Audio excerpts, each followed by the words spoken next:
Hello and welcome to Keepsales. Now in this video series, we will be looking at the deliveries feature, and specifically for this particular episode, we will be looking at a feature called today's deliveries.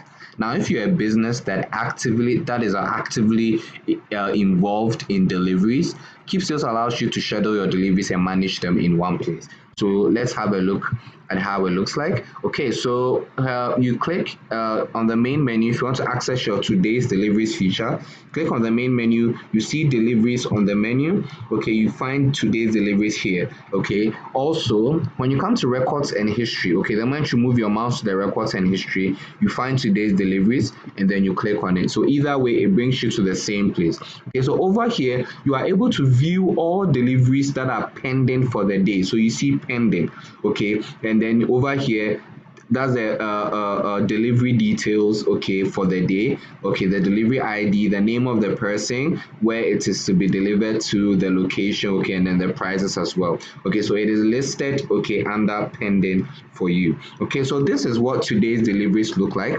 We'll be looking at what exactly to do about this particular page in the subsequent video. So do well to join me in the next video. I hope you enjoyed this particular video. We are looking at the deliveries feature in its totality. Okay, so do well to join all the episodes that are going to be shown over here. So thank you so much for watching this video. I hope you enjoyed it. Do have a wonderful time and bye bye.